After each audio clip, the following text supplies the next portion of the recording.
e intentando ser breve, pues presentamos a nuestro siguiente ponente, amigo también, compañero, profesor de Historia del Arte de la Universidad de Valladolid,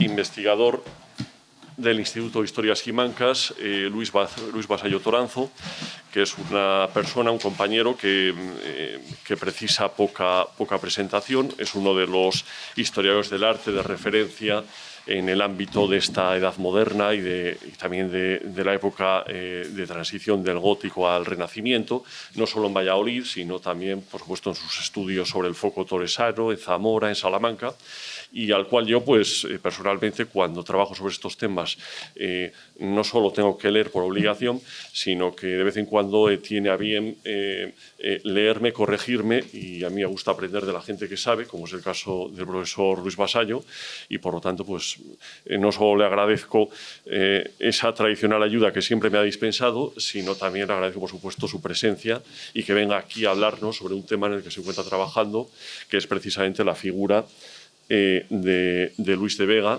el primer arquitecto de este palacio de Francisco de los Cobos. Muchas gracias, Luis. Muchas gracias, Javier. No sé si se va a oír, yo hablo bastante bajito, y además con la mascarilla esta que he traído hoy, impuesta por mi mujer. Bueno, llévate esta, que es mucho mejor que el azul. Bueno, eso. Entonces estoy ahogado, ahora mismo estoy casi ahogado. Bueno,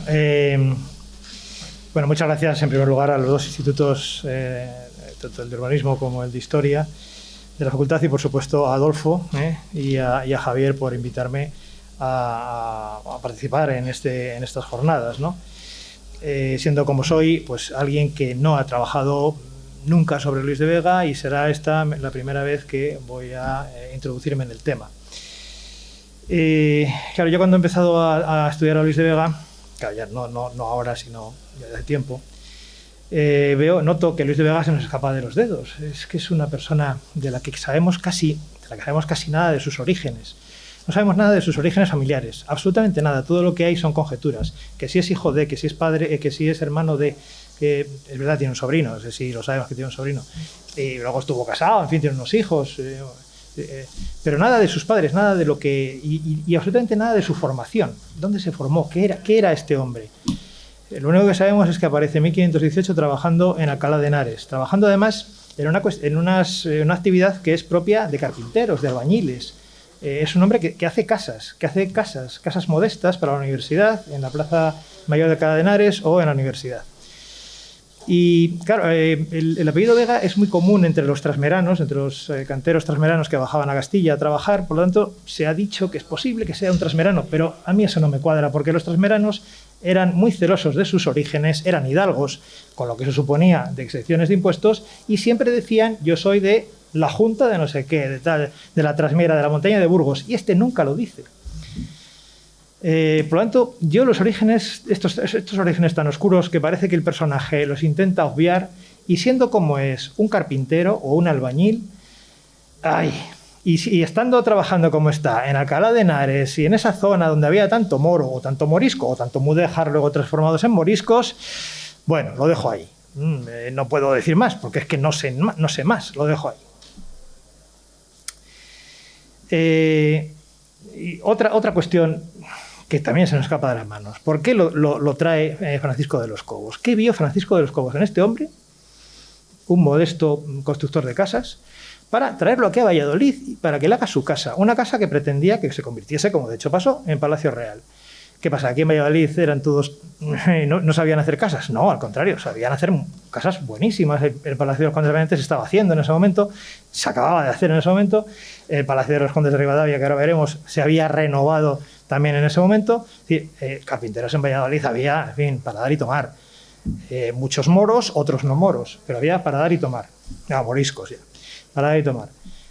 ¿Por qué lo trae? ¿Qué pasó? ¿Qué vio Francisco de los Cobos en este hombre en Alcalá de Henares seguramente o en Madrid? ¿Qué le vio para atraerlo, para traérselo con él y encargarle el Palacio Real de Valladolid o su Palacio de Valladolid? Pues tampoco lo sabemos. Seguramente porque era un buen tracista, seguramente porque tenía una buena formación, quizás, seguramente porque las casas que hacía las hacía muy ordenadamente, con mucha euritmia. con mucha composición, una buena composición entre las partes y el todo. No lo sé, pero esos son conceptos demasiado etéreos como para decir, por eso lo trajo. No lo sabemos, ¿no? Pero el caso es que lo trae en torno a 1524 y le encarga la construcción de su palacio. Un palacio que se va a convertir en el modelo de los palacios de Valladolid a partir de ese momento. Y un palacio del que él estará muy orgulloso. Llega a decir que, no sé si lo tengo por ahí, me parece, o no sé si al final no lo copié. Sí, aquí dice, al tiempo que las casas, en una declaración que hace mucho más tarde, dice, al tiempo que las casas de la dicha doña María de Mendoza se edificaron y cuando se comenzó, este testigo fue maeso de toda la dicha obra y edificio y la hizo pagar como hacen pagar todas las demás obras que se hacían por mandado de la dicha doña María y del dicho comendador de León, su marido, ya difunto. Bueno, todo lo que voy a leer aquí, estos documentos que voy a leer son inéditos, extraídos del archivo de Chancillería. Es decir, él estaba orgulloso de haber realizado esa casa porque, como ahora veremos, esa casa era el modelo para... Cuando se hacen algunas condiciones para hacer algunos artesonados de algunos edificios, que se hagan como las de Valladolid, como las de la casa del comendador. Cuando se hacen unas puertas o las ventanas, que se hagan mejores o iguales o mejores que la del palacio del comendador. Es decir, la casa se convirtió en el modelo, era el paradigma, el arquetipo de la arquitectura doméstica vallisoletana.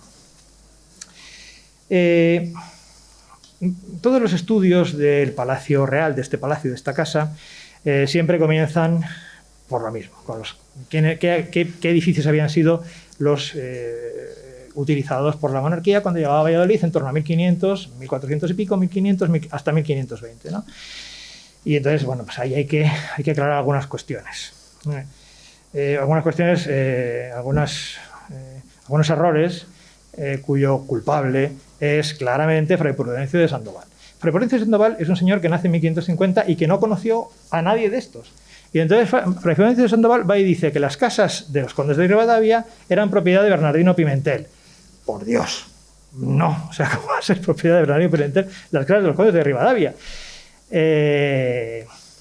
Las casas de los condes de Rivadavia en el siglo XV eran propiedad de Juan Pimentel, el suegro de Bernardino Sarmiento, no Bernardino Pimentel, de Bernardino Sarmiento. Y esas casas de Juan Pimentel, cuando en el 98 Bernardino Sarmiento hace su testamento, las incluye entre sus bienes, pero dice: las casas de Valladolid en que espero suceder después de la vida de don Juan Pimentel, mi suegro, que están en la dicha villa de Valladolid, en la corredera de San Pablo. Es decir, esas casas eran de Juan Pimentel. Juan Pimentel era hermano del tercer conde de Benavente, era el padre de la mujer de Bernardino Sarmiento, y esas casas es las que Bernardino Sarmiento pretende heredar, bueno, o conseguir, claro, en fin, con tantos problemas como tuvo Bernardino Sarmiento con su mujer, porque se divorció de ella, porque luego le obligaron otra vez a acogerla nuevamente, anularon el divorcio, etcétera, etcétera, es posible que no las llegara a heredar, sino que las tuviera que comprar. Pero esas casas son las casas de los condes de Rivadavia. Entonces, a partir de no sabemos qué fecha, pero en todo caso sería Bernardino Pimentel, creo que muere en el 8, Juan Pimentel creo que muere en el 8, una cosa así. A partir de esas fechas más o menos, las casas pertenecen a los condes de Rivadavia, siempre, y ya van a pertenecer a los condes de Rivadavia siempre. De hecho, en 1522, claro, Bernardino Sarmiento se quiso divorciar de su mujer porque no le daba hijos. Le dio 2 hijas, pero no le dio hijos varones. Entonces tuvo 2 hijas, Francisca y María, y Francisca no pudo tener hijos, con lo cual la que va a heredarle es María. En ese interín en el que Francisca era la condesa de Rivadavia y María era la segunda, pero sabían que no tenía hijos la primera, con lo cual iba a heredar la segunda, llegaron a un acuerdo. Y en ese acuerdo en que se repartieron los bienes del condado, dicen lo siguiente: María, o sea, la segunda, la que sí tenía hijos, o sea, la madre de María de Mendoza, de la de aquí, dice, a ella, a María, le van a pertenecer las casas nuevas de Valladolid en que ahora vivís, María y Juan, o sea, en que ahora vive María y Juan, que fueron del dicho nuestro padre. Dice, las casas nuevas de Valladolid en que ahora vivís. Porque María y Juan siempre vivieron en esas casas de los condes de Rivadavia. Los otros, los verdaderos condes, vivían en Mucientes o vivían en Rivadavia, pero ellos vivían aquí en Valladolid. O sea, María Sarmiento y Juan de Mendoza. Y dice casas nuevas. Estamos en 1522. Las casas se habían renovado. Las casas se habían renovado hacía poco. Se habían renovado hacía poco. Claro, Bernardino Pimentel, el famoso del follón este que hay ahora, vamos, que se ha producido desde Fray de Sandoval, era primo de la mujer de Bernardino Sarmiento. Es decir, era sobrino de Juan Pimentel. Es decir, estaban todos relacionados. Y muy posiblemente Bernardino Pimentel vivía en esas casas de los condes de Rivadavia, pero vivía hospedado, en fin, como un deudo más de los condes de Rivadavia. Aunque su madre tenía unas casas en la Concepción, pero bueno. Pero ese es el origen de toda esta confusión que ha habido entre los condes de Rivadavia, el Palacio de los Condes de Rivadavia, el Palacio de Bernardino Sarmiento, el Palacio de los Marqueses de Astorga. Claro, si Bernardino Pimentel era el propietario del Palacio de los Condes de Rivadavia, eso supone que los marqueses de Astorga, que ese palacio era de los Marqueses de Astorga previamente, ¿no? Porque sabemos que Bernardino Pimentel se quedó con el Palacio de los Marqueses de Astorga. Bueno, pues tampoco. El Palacio de los Marqueses de Astorga era que estaba enfrente, donde ahora está la Audiencia Provincial, y ese palacio sí que es verdad que era de los Marqueses de Astorga y pasó por un pleito que hay que no hay, que se ha perdido lamentablemente, pero que se vio en Chancillería, pasó a manos de Bernardino Pimentel. Es decir, que cuando los reyes venían y vivían en la casa de Rivadavia, ahí se alojaban la reina, el rey, y en el otro lado, en la casa de Bernardino Pimentel o de los Marqueses de Astorga, se alojaba el rey, la reina, en fin, o otros miembros de la familia real. Bueno, aclarado esto, que creo que es importante porque todos hemos vuelto sobre este problema y sobre este error. Voy a entrar en esta casa, pero de una manera muy rápida y muy superficial. Por supuesto, no la voy a estudiar a fondo porque ya tenemos aquí grandes especialistas que han estudiado la casa y no me voy a extender mucho en ella.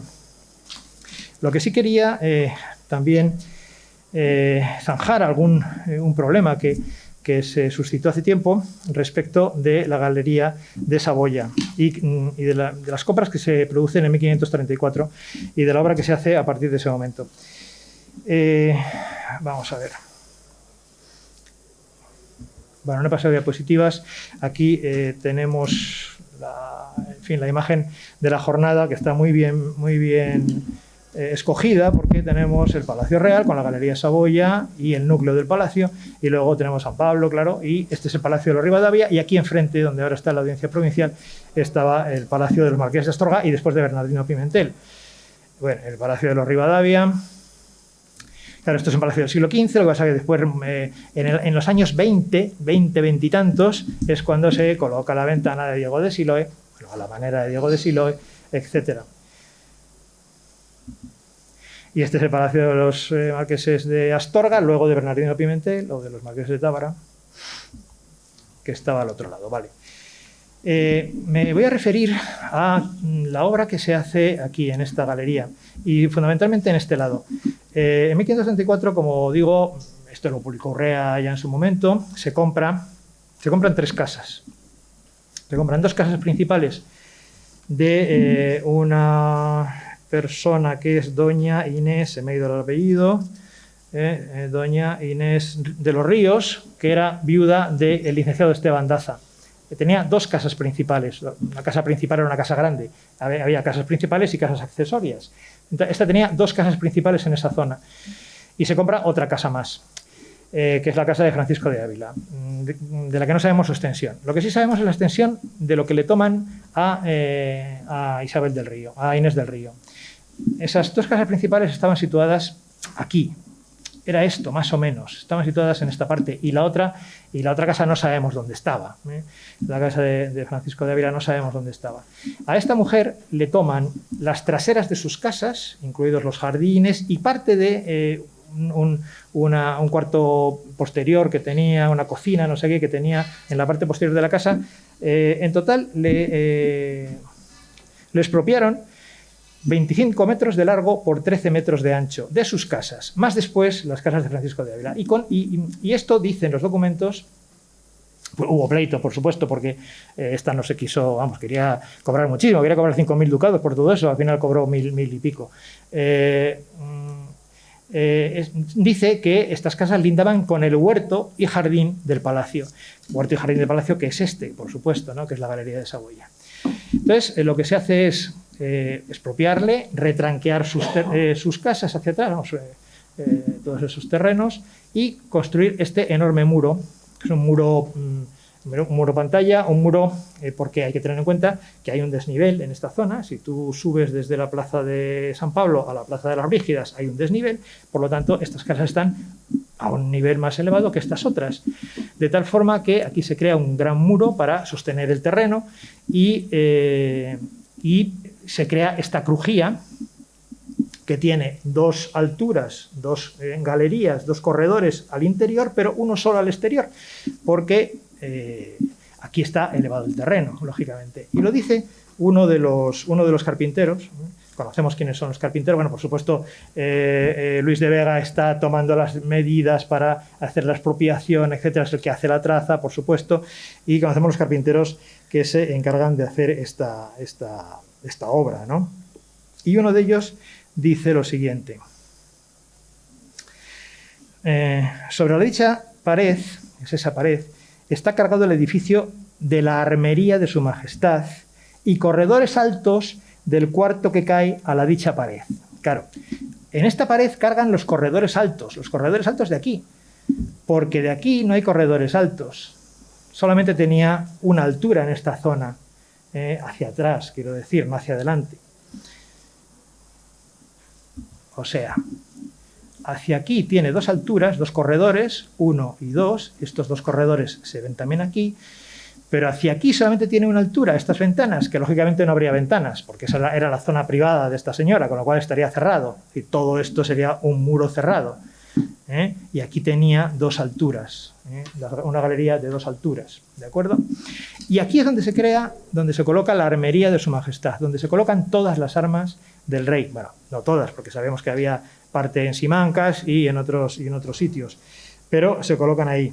En 1558, cuando esta señora pretende hacer aquí una chimenea, pues hay pleito porque esa chimenea con la que había roto parte del muro, que era de María de Mendoza, pues podía dañar las armas de su majestad, ¿no?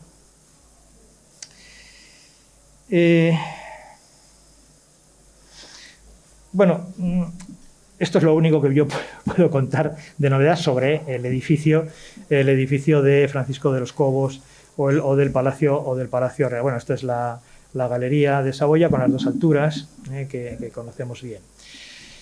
Ya digo, a partir de este momento, Luis de Vega se convierte en el arquitecto de referencia para todos los consejeros reales, altos funcionarios que quieran construir un edificio en Valladolid.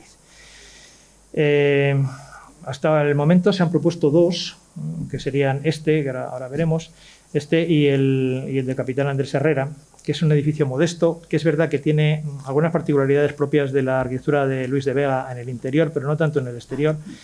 No vamos a entrar en él, pero desde luego sí lo es, y aparte está documentado. El otro es una atribución, está documentado, los dos por Jesús Urrea. Esta es la casa de un comendador de la Orden de Calatrava que se llamaba Rodrigo Enríquez. Es un personaje famoso en la corte, era miembro de la casa de la emperatriz, agente del rey viajando al extranjero, sabemos que estuvo en Mónaco, por ejemplo, etcétera, y se construye una casa aquí. Va a haber dos personajes importantes que se van a construir casas aprovechando su estatus político para que la ciudad les dé ascenso muy baratos algunos terrenos baldíos o algunos terrenos insalubres que se encontraban en el entorno de la muralla de la ciudad. Uno es que va a comprar toda esta zona. Bueno, esto es Poniente, por supuesto, esto es San Lorenzo, la Virgen de San Lorenzo, la iglesia de la Virgen de San Lorenzo, y por aquí venía la muralla, este es el camino de ronda interior de la muralla.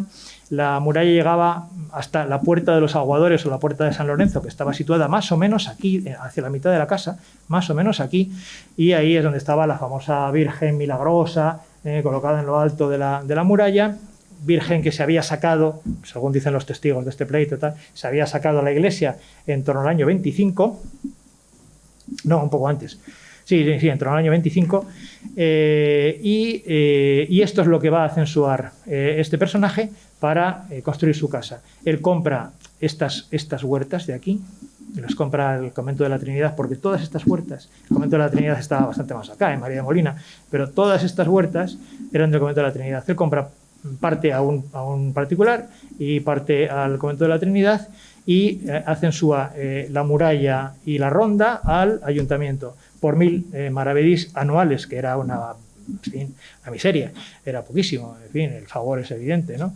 Por 1000 maravedís anuales, y encarga a Luis de Vega la construcción de esta casa. Eso era un gran cuarto, era solamente un cuarto, claro, las casas de entonces tenían 4 cuartos y un patio central. Esto era un gran cuarto, que es este, con el arco principal situado donde estaba el portillo de la Virgen, el portillo de los aguadores, más o menos aquí, porque los documentos dicen que el portillo llegaba hasta el muladar era esto, llegaba hasta el muladar, o sea, la muralla se terminaba donde el portillo.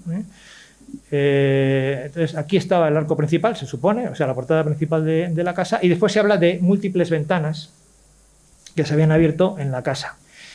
Uno habla de 4, en fin, otro habla de unas cuantas más. Y luego esta casa, este personaje del que luego hablaremos, quiero terminar con él, muere muy pronto, en el año 39 creo que es, y pudo habitar la casa escasamente 5 años. Pero es una de las casas que se están poniendo también como ejemplo para otras muchas casas que se hacen en Valladolid. Una de esas, que va a tomar como ejemplo esta, no por la arquitectura, pero sí por la situación y sí por los tejemanejes para lograr que el ayuntamiento te conceda unos terrenos muy baratos. Bueno, pues es esta otra que está ahí, antes, bueno, es esta otra que está, bueno, es la aportación principal que quería hacer yo en este momento, ¿no? Pero antes de eso vamos a hablar de esta otra casa, que es la casa del conde de Ribadeo. Esto es San Quirce, el convento de San Quirce, el palacio del conde de Benavente.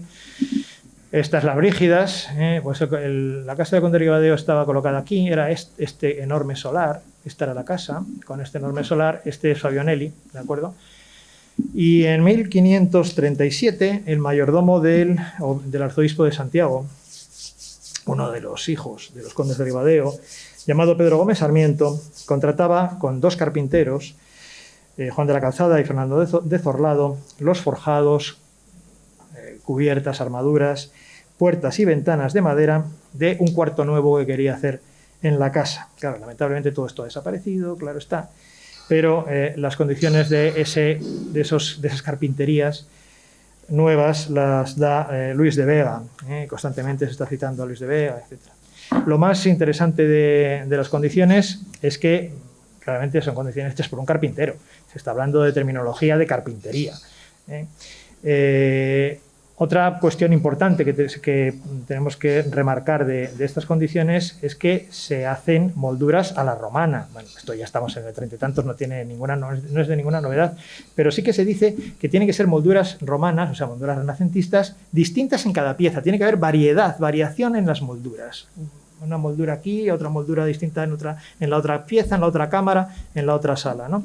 Pero lo más interesante, porque tiene relación con este palacio, es lo siguiente. Dice: ítem habéis de facer todas las ventanas de todo el dicho cuarto, R4, alto y bajo, como son las ventanas de las casas de la dicha delantera del cuarto del comendador mayor Cobos, con su crucero en lo alto y con los mismos marcos. O sea, las casas delanteras, las casas de la fachada del palacio, tenían unos marcos de madera recrucetados, es decir, no eran los recrucetados góticos hechos en piedra, con pilarcillos de piedra que se cruzaban arriba, sino que eran marcos de madera que imitaban esos recrucetados antiguos. Y las 2 puertas de la sala, la alta y la baja, han de ser, las habéis de facer, ni más ni menos, según como la que está fecha en la sala baja del dicho comendador mayor. Y todas, que no sabemos cómo eran, no sabemos qué particularidad tenía esa puerta, para que estuviera señalada claramente como esa puerta tienen que ser estas. Y todas las otras puertas y ventanas a la manera de estas, o sea, a la manera de las de Francisco de los Cobos, como las mejores que se hayan hecho hasta ahora en la dicha villa de Valladolid. O sea, ya vemos que este palacio se convirtió en el paradigma para los promotores que querían realizar una casa singular, prestigiosa en la ciudad o en la villa, ¿no? Entonces, bien, y entonces, bueno, voy a pasar entonces ya a este otro edificio, que bueno, creo que es la aportación más significativa de esta charla. Es la famosa Casa del Sol, es el edificio que hace un consejero del rey, un alcalde de corte y consejero del rey, que es Sancho Díaz de Leguizamón, o de Leguizamo o Leguizamón, bilbaíno, que decidió dejar su casa, como él dice, para justificar la compra de esos terrenos al ayuntamiento. Quiso dejar su casa en Vizcaya y asentarse aquí en Valladolid con toda su casa y gastar aquí sus dineros. La casa la tenían presupuestada en 15.000 ducados, una barbaridad, porque, claro, luego al final no se hizo porque todas estas casas quedaban a la mitad. No se hicieron los 4 cuartos ni el patio, solo se hicieron 2 cuartos. Y eso iba a traer pues, mucho dinero a la ciudad, se iba a dar trabajo a muchos ganapanes, a muchos maestros y albañiles y tal y cual. Él lo justifica de esa manera, ¿no?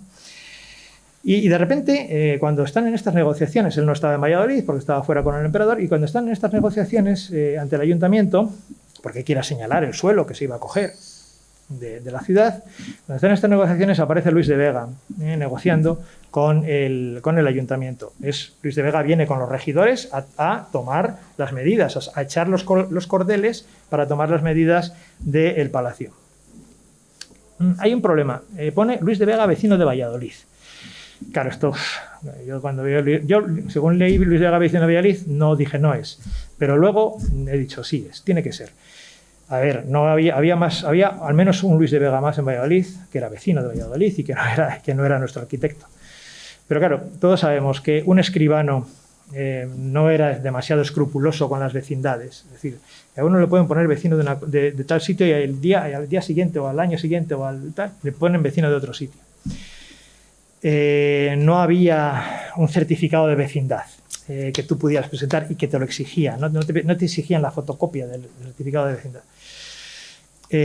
A Luis de Vega en otra ocasión, es verdad que Luis de Vega siempre aparece como maestro de las obras reales o vecino de Madrid o tal, pero en otra ocasión a Luis de Vega también le ponen vecino de Valladolid, y es en la sentencia del pleito para cobrar las deudas que le debía Ventura Beltrán, el hijo de Diego Beltrán. En esa sentencia se dice que a Luis de Vega, vecino de Valladolid, y luego aparece después de él Pedro Gibaja, que era uno de los arquitectos relacionados con Rodrigo Gil de Ondañón, el siguiente al que va a cobrar, le debía a Luis de Vega 500 y pico ducados y al otro tal.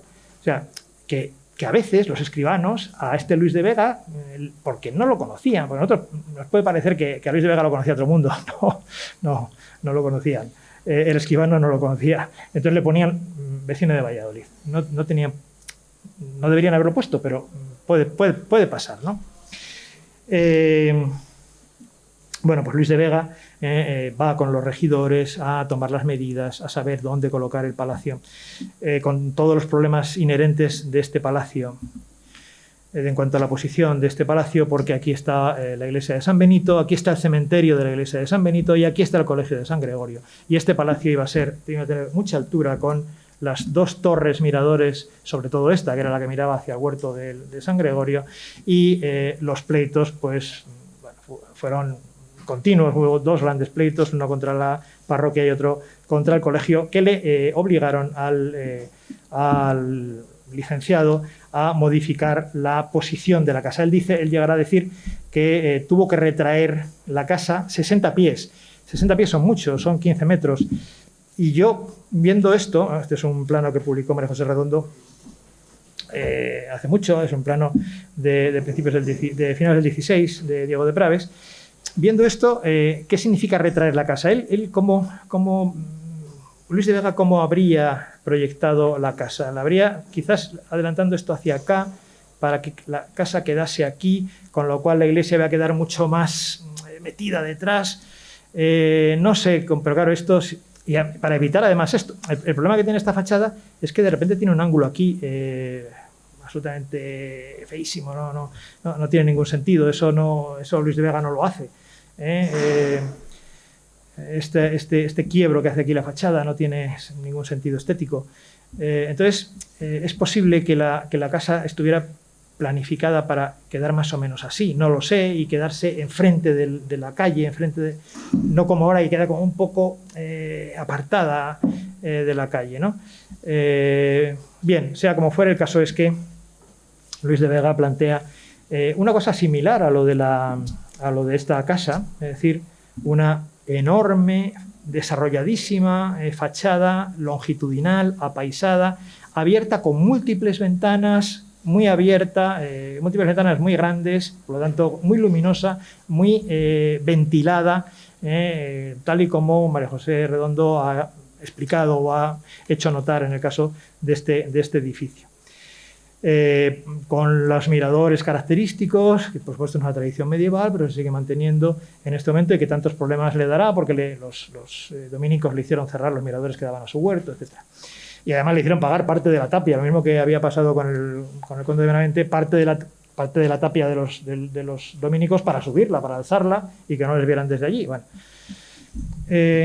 Pero claro, lo más interesante de la casa es la portada.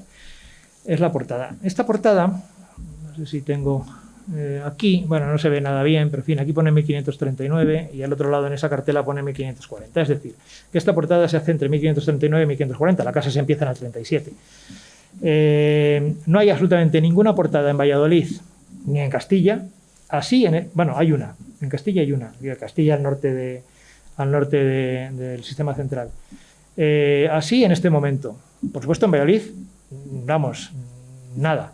Y la única que había era la del Colegio de Fonseca en Salamanca, de Diego de Siloé. Es la única portada en forma de arco de triunfo con 2 columnas pareadas en torno a un arco de medio punto y sosteniendo un entablamento. O sea, lo que es un arco de triunfo.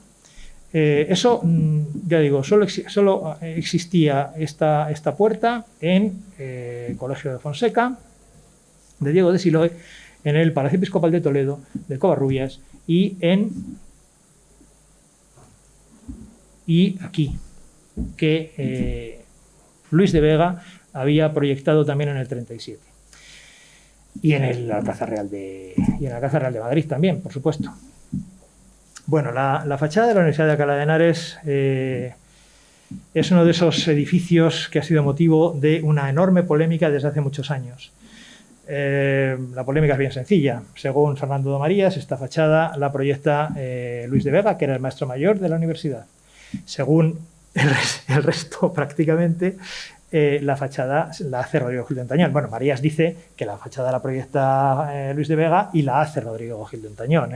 Pero la mayoría de los historiadores del arte seguimos considerando esta fachada como de Rodrigo Gil de Entañón por una serie de especificidades muy concretas que tiene de Rodrigo Gil de Entañón, y porque además Rodrigo Gil de Entañón aparece en las obras, en los documentos, ¿no? Los libros de fábrica, de obras del edificio. Sin embargo, Fernando Marías insiste en que esta fachada fue proyectada en torno a 1537 por Luis de Vega, aunque se empieza más tarde, y eso coincide con la construcción con la planificación y construcción de esta otra fachada. Por supuesto, esta es una fachada mucho más rica, pero el mismo sistema de arco triunfal, o sea, de arco de medio punto, en este caso arco carpanel, pero en fin, arco de medio punto, balcón encima y gran escudo, en este caso el escudo imperial, y en este caso el escudo ya no de Leguizamón, porque luego se cambió, se mantiene, se repite, el mismo tipo de arco y algunos elementos, mismo tipo de columnas, acanaladas, con el fuste acanalado, con los capiteles áticos y un sistema ornamental también similar, no por lo que tiene ahora, sino por lo que tuvo. En fotografías de 1900, antes de 1900, se conservaban todavía estos personajes, estos relieves, esta especie de Hermes que están soportando las columnas del piso superior, que son los mismos que aparecen en la fachada de Alcalá de Henares, y que después es verdad que Rodrigo Gil de Ontañor tomará y utilizará para otras portadas, por ejemplo para San Martín de la Mota. Pero el origen está aquí. El origen está aquí en Alcalá de Henares, ¿no?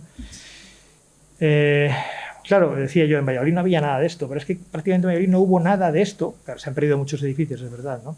Pero no hubo nada de esto hasta mucho más tarde. Es decir, es que esto, que es el Palacio Fabianelli, es del año 90, de 1590, ¿no? Entonces, y esto es de 1540, 39, 40. Es que han pasado 50 años. Esto no lo ha podido hacer nadie en Valladolid. O sea, esto no se le puede atribuir a un cantero cualquiera. Esto tiene que haber sido un maestro que tenga sus... no digo que haya estado en Italia, porque haber estado en Italia es otra cosa, en fin, pero que tenga una capacidad de asimilar y de leer y de ver libros, estampas, etcétera, que le capacite para realizar este tipo de obras. Bien, pero tenemos esto aquí en Valladolid en 1540. ¿Y qué se hace a partir de entonces? Pues ya digo que en 1590 hasta 1590 no aparece una cosa parecida. ¿Qué se hace a partir de este momento? Pues de repente aparece esto, por ejemplo, ¿no? Esto que se fecha también en 1540, 1540 y tantos, y que es la casa que conoce muy bien Olach, que es la casa de Gutiérrez de Carvajal, el obispo de Plasencia, o sea, el famoso obispo de la Capilla del Obispo de Madrid. Gutiérrez de Carvajal, que tenía un hermano aquí en Valladolid, oidor de la Chancillería, compró una casa por detrás de la Chancillería de Valladolid, donde había estado el cementerio de los moros, hasta 1502, que también conoció Olach. Y en ese cementerio de los moros, que se va vendiendo, hay una operación urbanística que se va a publicar dentro de poco, se va vendiendo, se va parcelando y vendiendo. En ese cementerio se hacen dos casas por parte de consejeros del rey o por parte de cortesanos del rey, que son la de Claudio Cili, que es un consejero muy unido a Carlos V, y esta otra que es la de Gutiérrez de Carvajal, que es la más grande, y que tiene unas columnas, claro, ya no son las columnas pareadas a modo de arco de triunfo, tal, pero son las mismas columnas acanaladas y además con el capitel ático y los flameros en la parte superior, con algunos motivos tallados que nos recuerdan, yo creo que recuerdan claramente a lo que hemos visto antes del licenciado Leguizamón. Es esta en la portada. Y esta es la casa, para que veáis, o para que vean el desarrollo enorme que tiene el edificio. Claro, por supuesto está adaptado al sitio que tiene, ¿no? Y al urbanismo y al trazado urbanístico, desde aquí hasta aquí. Son solo 2 cuartos. Evidentemente el obispo pretendería hacer sus 4 cuartos, etcétera, pero el obispo después de estar en el Concilio de Trento, se convierte al cristianismo, se convierte y entonces abandona todas estas